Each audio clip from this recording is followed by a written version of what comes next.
Donnie and Dolly. The team is supported by ableauctions.ca. Closing your business? We can help. All of our guests today, including Paul Dolan, standing by to talk about the Whitecaps and all things soccer, brought to you by our title sponsor, Able Auctions, ableauctions.ca. Saturday, you do this now or just save it for later? Saturday at Able, a huge collection of Canadian Star Wars collectibles will all be sold to the highest bidder. Rick, I know you're into this. Also Saturday, original paintings by acclaimed Vancouver artist Ross Munro.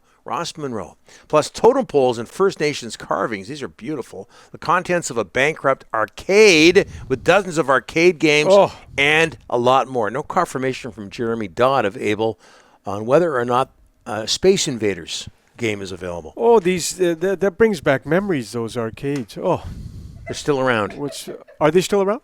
Yeah, well, in the movie theaters. These auctions and many others are all on ableauctions.ca to get your business assets or large collections sold. Email sales at ableauctions.ca. Sales at ableauctions.ca. Whitecaps are on a break, 5-1-1 in their last 7 MLS matches. Their next match is Saturday the 16th against John Herdman and TFC. They're just last time I checked, 3 points out of second place in the MLS West. Here to talk about that, Paul Dolan, our soccer expert. How are you, sir? Great to see you, fellas. How was the summer? Very good, very good. What did you get up to? I've been traveling a bit with the Apple games, so we did a bit of out of Vancouver games. We've done most of the home games, but had the chance to do some Leagues Cup action at DC and in Montreal. Was in Kansas City and Toronto as well, where that was Terry Dunfield's first game that we got to do, Blake and I. They played Salt Lake. And you could just sense from Terry that he had a big project on his hands with TFC. And in that game, they were back and forth, a really close game. They hit the post late in the game, and then Salt Lake scored at the death. And you just wondered, oh no, is this the start of something, a long next few weeks for Terry Dunfield? As it turned out, it was. And of course, the big story there is that John Herdman's taking over. And he'll be there for the Whitecap game, but he won't be in charge until October 1st. Do you understand his move from the national program to TFC? Paul, I know money's involved. Yeah, I suppose that's a big part of it. I also know that John Herdman loves a challenge. He likes new challenges as well. And he'd been in the Canadian program, albeit just with the men for 5 years. It was a dozen years in total when you include the women as well. So I think he had a lot of frustrations at times with the Canadian Federation itself in terms of obviously what's this window here where Canada is not playing in a friendly or in a qualifier of any sort. Those types of things, I think, perhaps frustrated him. And the fact that he could take on a project like TFC with a lot of financial backing and also something completely different, playing club football instead of what is essentially tournament football when you're coaching a national team. So I think that appealed to him as well.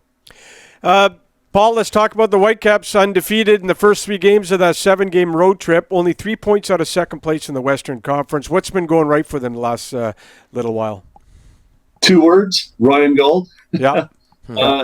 If he's not in the MVP conversation, we can throw the old Western bias thing, or Eastern bias, I guess is how you'd put it, because he has been the best player in the league since May 31st.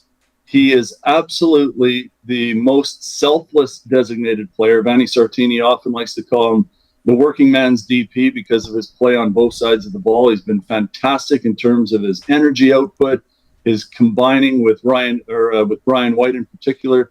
Those two have put incredible numbers up.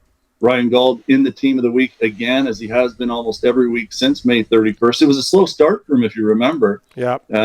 The connection with Brian White wasn't there. Brian White was getting some chances, but not finishing them. And now those two just can't seem to miss. And they're coming good at the right time of the season as the Whitecaps climb the charts. But, it's more than obviously just Brian Gauld, but he's the captain. He's the leader now. And it's his combination with Brian White and the things that he's done. And then it's some of the other areas where they solidified as well. Andres Kubas has been fantastic in the center of midfield. And I think the addition of the 2 areas where the Whitecaps needed help the most in the wingback spots, with Richie Larea and Sam Adekubi coming in, that's a massive pickup for them. And you look at their starting 11 now and you say, that is a cup contending starting 11 for the first time, I think, in a long time for Whitecap fans to say that. Paul, has the head coach, Vanni Sartini, has he earned a contract extension in your mind? I think he has. He is a different manager, but he is very effective. As effective as he has been in his motivational tactics, which everyone can see on the outside, I think his tactical understanding of the team first mentality, the pieces that he needs to fit the systems that he plays, his belief in those systems. He's very zonal in terms of the way he marks defensively, particularly on free kicks. There's been a lot of criticism of that, but he's stuck to something that's now starting to bear fruit. And the way the rest of the team plays as well. The fact that you can lose a Julian Gressel, for instance, who was the best player on the team before Ryan Gauld started to catch fire and before Julian Gressel was traded to Columbus Crew. With him leaving the team, they haven't missed a beat because the team really is the leader. The systems are every player who steps into those positions knows what they need to do. Now, bringing in Richie and Sammy is a huge coup as well to help replace Julian Gressel. But to answer the question, Rick, I think, yes, Vanni Sartini has done everything that's asked of him. Obviously, qualifying for a playoff spot as high as you can, maybe getting a home game, and maybe winning a playoff game. I think that would definitely be something that would deserve of having a contract extension for him. Did you say cup contending lineup, Paul? Yeah. I think it is. In Major League Soccer, when you look at the parity in this league and the fact that any team that gets above the line, and this year it's 9, although there's a play-in, 9 and 8 play-in for the final 8 in each conference. There aren't any teams that get into the playoffs where you go, they've got absolutely no chance, especially when it is a single game knockout. Now, the first round is going to be a best of 3, and that typically means that the best team will proceed from there. But it could be that the Whitecaps host that best of 3, and they would get 2 of the 3 at home if need be.